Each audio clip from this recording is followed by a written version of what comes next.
Imagine करो तुम्हें अमर होने का वरदान मिला है, मगर तुम जब तक जियोगे तुम्हारी भूख कोई नहीं मिटा पाएगा। तो क्या यह वरदान है या श्राप? हेलो एवरीवन, मैं हूं मिस्टर पम्पकिन और आज मैं एक्सप्लेन करने वाला हूं तुम्बाड़ मूवी को। ये मूवी रिलीज हुई थी 2018 में, बट इसका क्रेज इतना है कि फिर से इसे 2024 में री रिलीज किया गया। ये मूवी बहुत ही यूनिक और इंटरेस्टिंग है और मूवी से जुड़े फैक्ट्स उससे भी ज्यादा interesting. So let's start.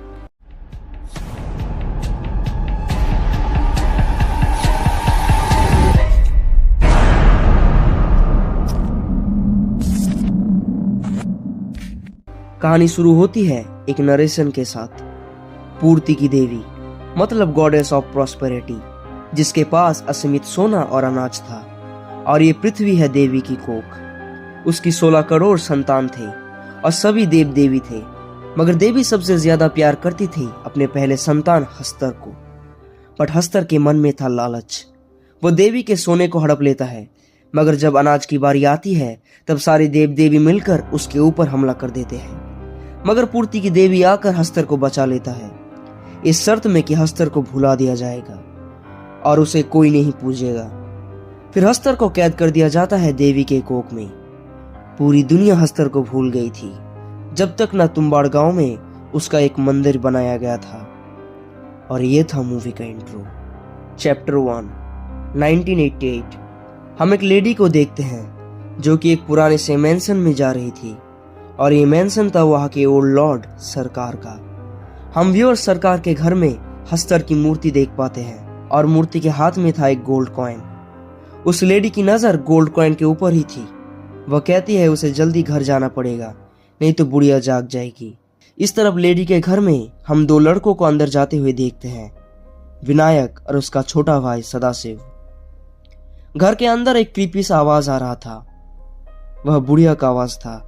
Vinayak जानता था अगर बुढ़िया को खाना नहीं मिला तो वह लोग खतरे में पड़ जाएंगे। वो जल्दी से खाना बनाता है और सदाशिव को कहता है वो बुढ़िया को खाना देकर आए। सदाशिव अंदर जाने के लिए तैयार हो रहा था, तभी विनायक की माँ आ जाती है और सदाशिव को वहां से ले जाती है, विनायक को एक थप्पड़ मार के। बाद में विनायक की माँ खाना बनाकर उस बुढ़िया को देने जाती है।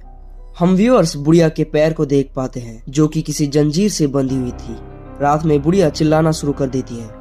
विनायक की माँ लालटेन लेकर उसके कमरे के सामने जाती है और कहती है सो जा वरना हस्तर आ जाएगा। ये सुनकर बुढ़िया सो जाती है।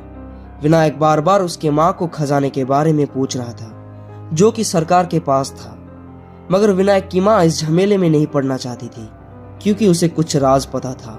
कौन सा राज और कौन सा झमेला ये आगे पता चलेगा, इसीलिए वह कल सुबह अपने बच्चों को लेकर यहाँ से निकल जाएगी।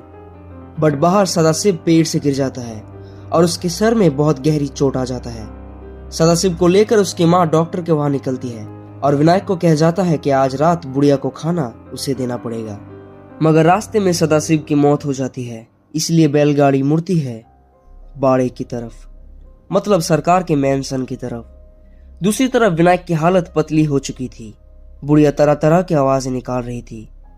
विनायक हिम्मत करके बुढ़िया के कमरे में घुस ही जाता है और हम व्यूअर्स पहली बार बुढ़िया को देख पाते हैं।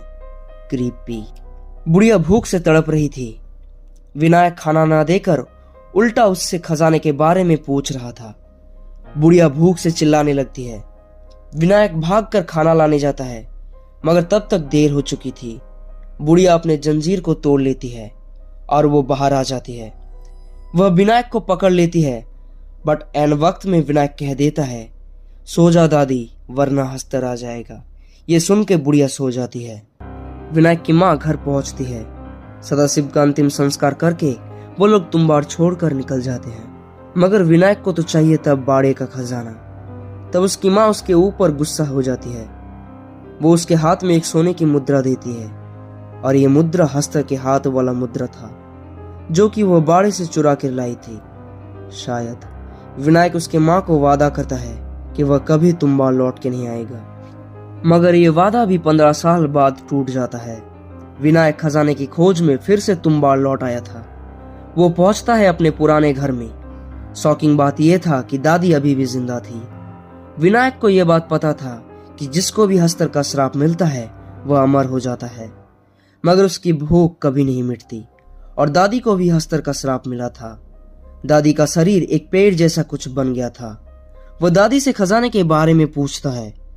पहले दादी मना कर देती है, मगर अपने मुक्ति के बदौलत वो खजाने के बारे में बता देती है। विनायक महीनों तक बाड़े में सुरंग खोदता है और एक दिन उसे खजाने तक जाने का रास्ता मिल ही जाता है, जो था देवी का कोख। फिर वह दादी को जला देता है, जिससे कि उसे मुक्ति मिले।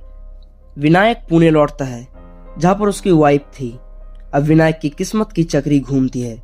वो तुम्बाड़ जाता रहता है और वहां से सोने की मुद्रा लाता है और पुणे में आकर एक मनी लैंडर राघव को बेचता है। विनायक राघव को कभी 5, कभी 10, कभी 16 सोने की मुद्रा ला कर देता है। विनायक एक विधवा को भी खरीद के ले आता है। राघव को भी शक हो रहा था कि इतना गोल्ड कॉइन वो ला कहां से रहा है। सो राघव डिसाइड करता है वो विनायक का पीछा करेगा। विनायक का पीछा करते हुए राघव सरकार के मैंशन तक पहुंच जाता है।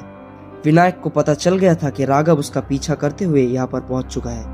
राघव नोटिस करता है कि विनायक कुएं के अंदर से सोने की मुद्रा ला रहा था। जब विनायक चला जाता है तब राघव कुएं में उतरता है।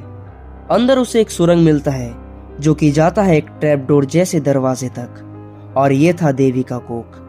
राघव रस्सी से नीचे उतरता है और अंदर से ये किसी पेड़ जैसा ही लग रहा था। वहां पर एक पॉट रखा हुआ था। राघव उस पॉट को खोलता है और उसके अंदर एक आटे की गुड़िया मिलता है। राघव कुछ समझ पाता तभी कोई चीज उसके ऊपर हमला कर देता है, और ये था विनायक का प्लान राघव को फंसाने के लिए। कुछ देर बाद विनायक रस्सी से नीचे उतरता है। राघव की हालत दादी से भी बुरा हो चुका था। उसे भी हस्तर का श्राप मिल गया था। फिर विनायक एक आटे का सर्कल बनाता है।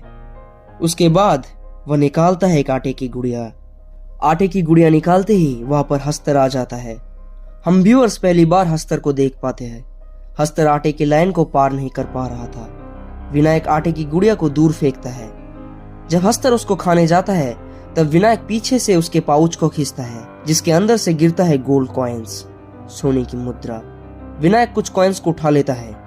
जाने से पहले वो लालटेन की मदद से राघव को जला देता है, मुक्ति तो मिल जाए। ऊपर जाते ही विनायक दरवाजे को बंद कर देता है। अब पता चला विनायक को इतने सारे गोल्ड कॉइन्स कहां से मिल रहे थे। कहानी वहां से शिफ्ट होती है 1947 में। विनायक पहले से बूढ़ा और कमजोर हो चुका है। उसकी 2 बेटी और एक बेटा है। बेटा का नाम है पांडुरंग। वो अपने बेटे को रस्सी चढ़ने की ट्रेनिंग दे रहा था। अब समझ ही चुके हो किस लिए। एक दिन विनायक और पांडुरंग निकलते हैं तुम्बाड़ के लिए। वो लोग सरकार के बाड़े में पहुंचते हैं। विनायक पांडुरंग को आटे की गुड़िया बनाना सिखाता है, मगर विनायक उस आटे की गुड़िया को फेंक देता है और बोलता है आज सिर्फ ट्रेनिंग करने के लिए आए हैं।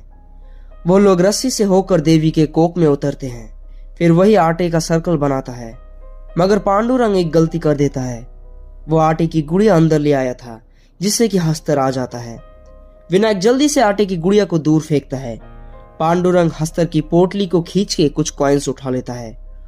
आज वो लोग मरते मरते बचे, मगर पांडुरंग को तो खुशी थी कि वह गोल्ड कॉइन ले आया। रात में विनायक के घर कुछ लोग आते हैं, जिससे विनायक को पता चलता है कि देश आजाद हो चुका है और तुम्बाड़ की जगह अब इंडियन गवर्नमेंट के हाथों में चली गई है, और सरकार का मेंशन भी। इस बात से विनायक सोच में पड़ जाता है। दूसरी तरफ पांडुरंग अपने बाप के खरीदे हुए विधवा को गोल्ड कॉइन देकर अपने साथ रखने की बात कर रहा था। ये तो अपने बाप से भी ज्यादा हफ्सी निकला। विनायक को यह बात पता चल जाता है, सो वो पांडुरंग को बहुत मारता है। मारने के दौरान वो बाड़े के बारे में भी बता रहा था कि वह उन लोगों का नहीं रहा। तब पांडुरंग एक आइडिया देता है कि उन लोगों को सोना हस्तर के पोटली से मिलता है, मतलब उस पाउच से। अगर वो लोग पोटली को ही चुरा ले। विनायक कहता है कि एक आटे की गुड़िया से टाइम ही कितना मिलता है।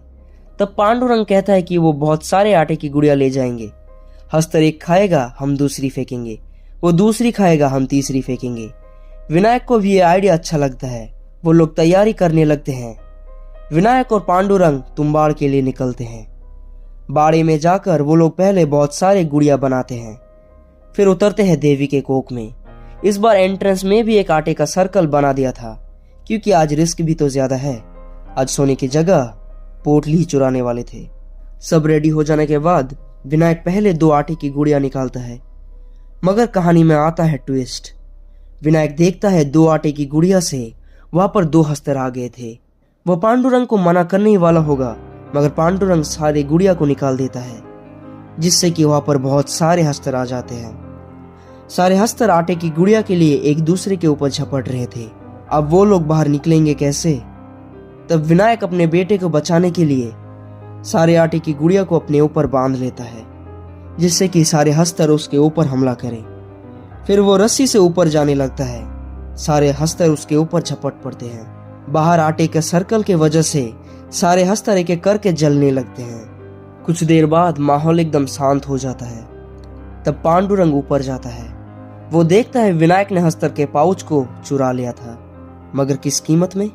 विनायक को भी लग गया था हस्तर का श्राप। उसका हालत भी दादी और राघव जैसा हो गया था। विनायक पांडुरंग को पोटली दे रहा था, मगर पांडुरंग वो लेने से मना कर देता है। पांडुरंग के हाथ में लालटेन था, जिससे कि वो विनायक के ऊपर आग लगा देता है और ज्यादा सफरिंग ना हो इसलिए हस्तर का नाम लेकर विनायक को सुला देता है। पांडुरंग रोते रोते बाड़े से निकलता है और यहीं पर यह मूवी खत्म हो जाती है। मूवी दर्शाता है लालच को। कहते हैं ना, लालच बुरी बला है।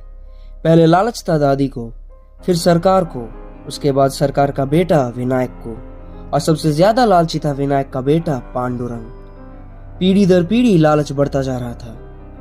खैर, अब बात करते हैं फैक्ट्स के बारे में। मूवी में हमें बारिश दिखाया गया है। वह बारिश रियल थी। जब मानसून आता तब वो लोग शूटिंग करते, मानसून खत्म होते ही शूटिंग बंद। इसीलिए इस मूवी को बनाने में 6 साल का टाइम लग गया। इस मूवी में जो लोकेशंस दिखाए गए हैं वहां पर इंसानों का 100 साल तक आना जाना नहीं था। डायरेक्टर राही अनिल बारवे इस मूवी का फर्स्ट ड्राफ्ट 1997 में ही लिख लिया था, जब उनकी उम्र 18 साल था। मोहम्मद समद इस मूवी में पांडुरंग का रोल किया है, और जानते हो दूसरा रोल कौन सा क्या है? दादी का। मूवी में बैकग्राउंड म्यूजिक दिया है जैस्पर केड ने, जिन्होंने एसेसिन्स क्रीड जैसे फेमस गेम में भी म्यूजिक दिया है। पहले विनायक के रोल के लिए नवाजुद्दीन सिद्दीकी को कंसिडर किया गया था, पर बाद में वह दिया गया सोहम शाह को, जो कि इस मूवी के प्रोड्यूसर भी है। और ये थे मूवी से जुड़े कुछ इंटरेस्टिंग फैक्ट्स। आई होप ये वीडियो तुम लोगों को अच्छी लगी होगी। सो लगी है तो डू लाइक, और चैनल में पहली बार आए हो तो चैनल को सब्सक्राइब कर देना। तो मिलते हैं नेक्स्ट वीडियो में, तब तक के लिए टेक केयर।